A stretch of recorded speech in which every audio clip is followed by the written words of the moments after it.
Reconnaissons-le, la question qui est posée à Jésus aujourd'hui par un inconnu, « Seigneur, n'y a-t-il que peu de gens qui soient sauvés ?» Cette question peut-être nous taraude un peu. On aimerait nous aussi la poser au Maître. La question de notre destinée éternelle, c'est quand même pas un détail. C'est bon signe qu'on se pose la question, déjà pour nous-mêmes. Et normalement, ça serait même bon signe qu'on se pose la question pour les autres, à partir du moment où ce n'est pas de la simple curiosité, mais à partir du moment où nous serions passionnés par le salut de nos frères et de nos sœurs, comme normalement nous devrions l'être.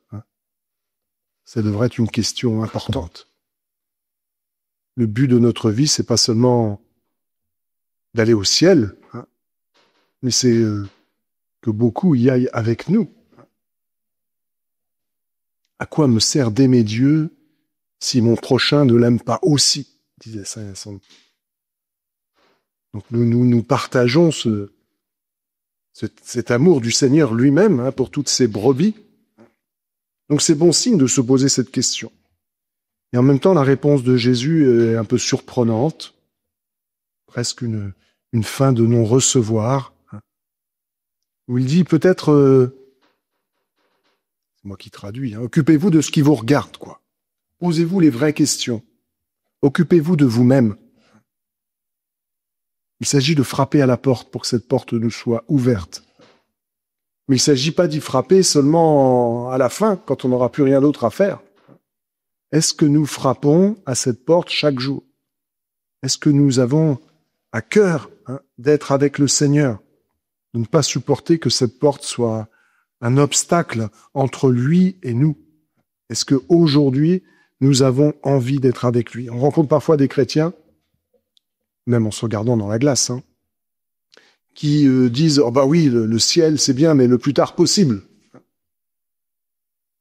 Je comprends qu'on ne soit pas pressé de quitter ce monde, il y a un côté humain, mais en même temps, si on met notre espoir uniquement dans ce monde, comme dit saint Paul, on est les plus à plaindre de tous les hommes. Et puis on n'est pas vraiment dans l'économie de l'amour. Imaginez, je sais pas, une fiancée avec sa fiancée qui dit « Oui, je suis heureux de le voir, heureux du mariage, mais le plus tard possible. » C'est quand même un peu surprenant, quoi. Eh bien, avec le Seigneur, nous sommes dans l'économie de l'amour. Enfin, lui, c'est comme ça qu'il agit avec nous. Il nous aime. Il y a cette relation. Donc, il nous faut chaque jour nous dire que le ciel n'est pas quelque chose de gagné. Le ciel n'est pas un dû. C'est un don. C'est un cadeau complètement gratuit, qui jaillit du cœur incroyable du Seigneur, qui nous veut avec lui, qui nous invite avec lui, qui ne nous force pas. Le piège pour nous, bons catholiques, si je puis dire, avec beaucoup de guillemets, eh bien c'est de se croire déjà arrivé, de se dire, de toute façon, j'ai fait tout ce qu'il fallait, j'ai le pass pour passer, Et puis d'arrêter de frapper à la porte, au fond. De croire que c'est normal que le Seigneur nous prenne, qu'il est presque obligé. Gardons cette vigilance. Cette vigilance qui vient de l'amour. Frappons à la porte du Seigneur.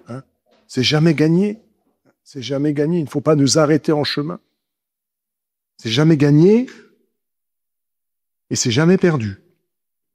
C'est ce que le Seigneur nous dit à la fin dans cette phrase qui peut nous gêner. Il y a des derniers qui seront premiers et des premiers qui seront derniers.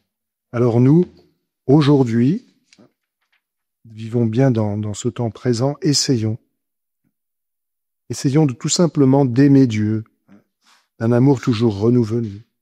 Nous le savons, quand les hommes aiment Dieu, nous dit saint Paul, lui-même fait tout contribuer à leur bien. Elle est belle cette phrase. Quand les hommes aiment Dieu, lui-même fait tout contribuer à leur bien. Lui, le Seigneur, nous aime.